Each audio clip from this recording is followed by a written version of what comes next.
Before the partitioning of Africa in 1884, a large area of Togo was once part of the Kingdom of Dahomey.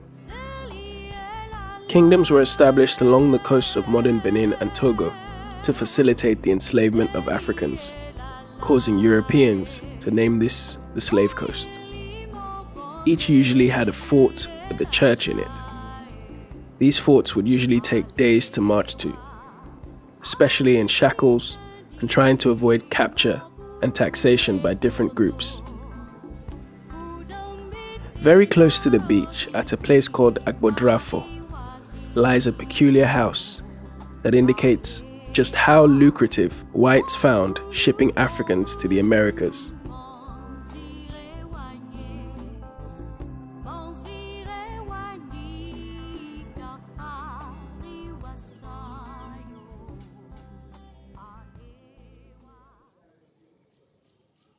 The owner of this house would have carte blanche over the enslaved people within this region.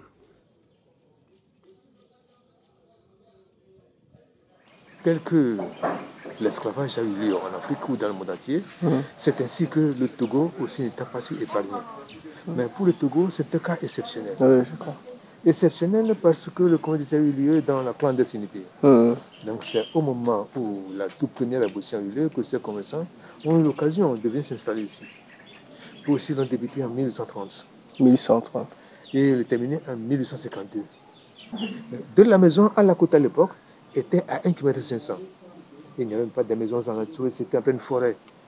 Donc ils ont pu construire la maison au niveau de la forêt pour éviter le contrôle. Quant à la maison architecturale, appelée style afro-brésilien à deux phases, il y a une phase inférieure qui est sur le bâtiment, à peine 1,50 m, correspond au cale du bateau à l'époque pour ses esclaves, et la phase supérieure pour ses commerçants.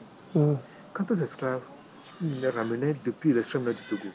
Même le Togo n'existait pas dedans à l'époque, ce n'était que des royaumes, les empires de la principauté.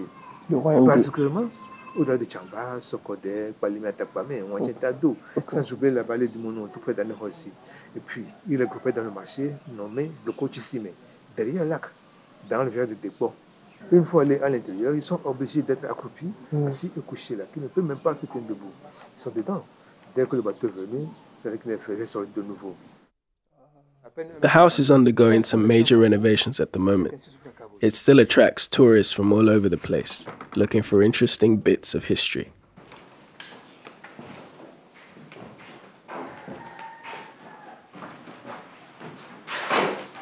Bon, là, nous sommes au salon de ces commerçants à l'époque. Et c'était les portes des chambres qui sont dessus ce salon. Il y en avait 4 derrière moi. Ce n'est que le plafond et le toiture qui étaient changés. Avant, c'était fait avec des planches comme ça. Bon, maintenant, pour donner à manger à ces esclaves ou leur communauté,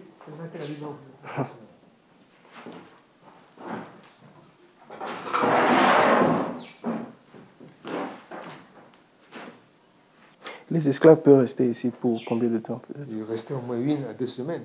Mais le plus souvent, ça dépend de l'arrivée du bateau. Les dames et... Les dames et les messieurs. Wow.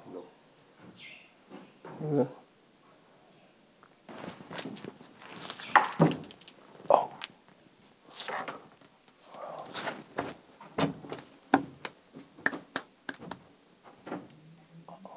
This is not a safe environment.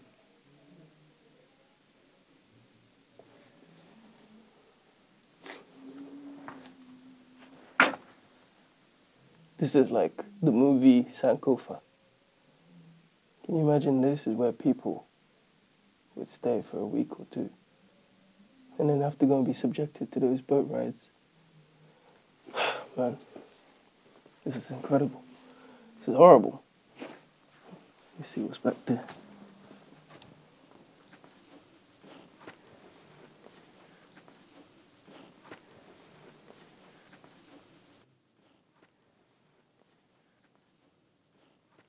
I can't help but think how many of my relatives could have passed through houses like this, waiting in those holes for the ships to come in and put them in even more uncomfortable surroundings.